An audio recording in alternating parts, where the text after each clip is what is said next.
Okay, well, there's Rocky.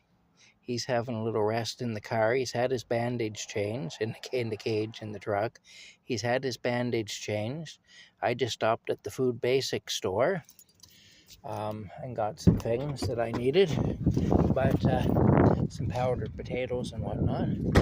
But what I want to do is, I want to show you, this used to be the County Fair Mall. It opened in 1975. I remember when this opened, it was a huge big deal. Now they call it the Settlers Ridge Mall. That used to be the Zeller's store there, but it's been closed up a long time. They had a Target store in there for a while.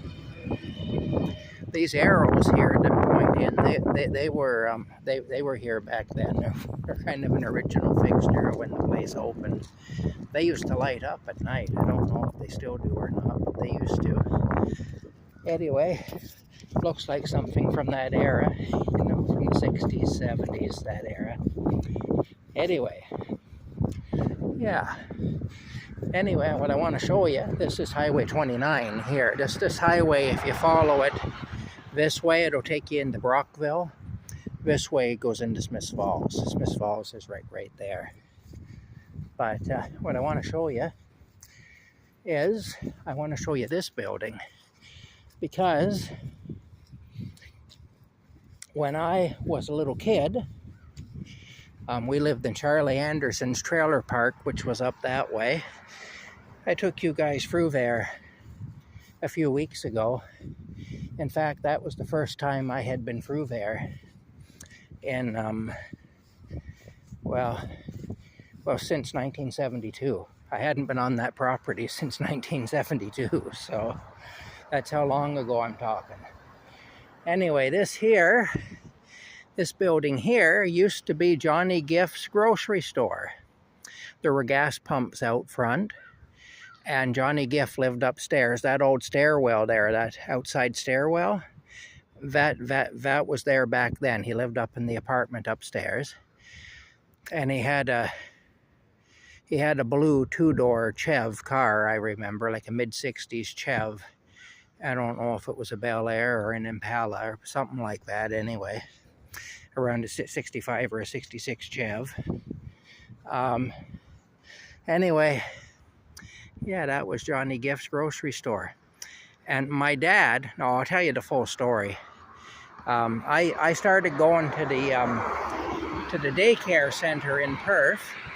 My dad worked in the yarn plant, which was almost across from the daycare center. And we had to pass here every night on the way home. My dad would take me with him when he'd go to work, like at 5 o'clock in the morning. And I'd be with him at work until 6 or 6:30 or 7, something like that. Then he'd take me over to the daycare center and drop me off. And then he'd pick me up at the daycare center around 5 o'clock at night. And we would stop at the liquor control board store, and we'd buy 2 big bottles. Now, my dad told me that those bottles were maple syrup. Now, I should tell you that garage door wasn't there at the time, never was that other door there. The door to get into the store was there, right there. But anyway, and it was basically a big window there where that stuff is. But, and the building didn't have siding on it back then. Back then it was like a white stucco building, and it had a green stripe. There was a green stripe around the top of it, a painted green stripe. But the thing was, Johnny Gift's brother had also ran the store, and he had been killed in an armed robbery in there. He had been shot to death behind the counter. Somebody came in to rob the store, and they shot Johnny Gift's brother to death anyway. And so, as you can imagine, Johnny, his nerves weren't good, and and so on, running the store. And so he drank. But he didn't want for people to know that he drank like he did. So he used to pay my dad to bring him whiskey. And I remember I could never figure out why that guy was going through so much maple syrup.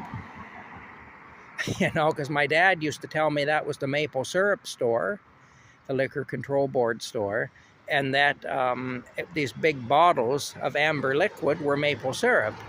And of course, in those days, a lot of people who made maple syrup used to put their syrup in whiskey bottles, so it wasn't unbelievable. Anyway, Johnny was going through 2 of those a day, big bottles. You know, I remember they were 2 big square bottles. I don't know what brand it was, but they were big square bottles anyway. My dad would bring those in to Johnny, and I'd go in with him, and my dad would buy me a Kit Kat chocolate bar, and he would tell me not to tell my mother anything about the maple syrup. Don't say anything to your mother about the maple syrup. And so that was my little payoff for keeping my mouth shut. Anyway, basically my dad was bootlegging is what he was doing, I guess. And he didn't want my mom to know what he was doing anyway, so he'd pay me off with a Kit Kat chocolate bar to keep my mouth shut about it. You can see how dry everything is here. This is a lawn, believe it or not. But it's been so dry here that it's all burnt up. Everybody's lawns is burnt up right now because we haven't had very much rain. We had a little rain this morning. It actually rained pretty hard for a few minutes. But we haven't had a whole lot of rain this summer, so it's been a nice summer in a way. I mean, I'm kind of happy not to have the rain, but it's also not been good anyway in some respects, because it's, you know, it's not really a good situation not to have any rain. But they built this in '75. I remember when this was all woods. I'm one of those old guys that will say, yeah, I remember when that was all forest there. I actually do. And at the end of the mall there, where the Food Basics store is now, right there, that was the Atlantic and Pacific Grocer, the Great Atlantic and Pacific Grocery Store, or A&P. And of course, that put Johnny Giff out of business anyway. That was the end of Johnny Giff's store. So that's the story there anyway. Then that building sat empty for many years. And then somebody bought it, and they were selling aluminum siding out of it. I think that's when the siding got put on it. And then after that, now it's a towing company.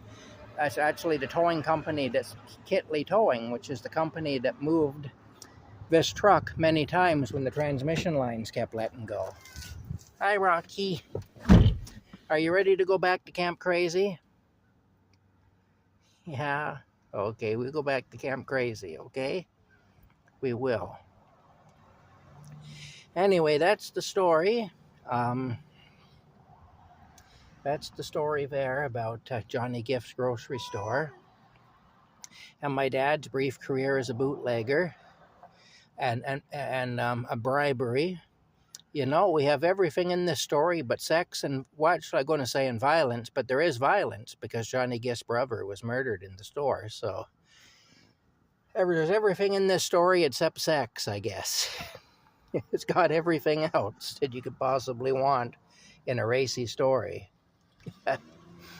All right, well, that's it. Oh, that's a big yawn. There's crows up on the roof. Rocky sees the crows up on the roof and hears them too. You can hear them cawing up there. Yeah, Anyway, that's it. We'll see y'all later.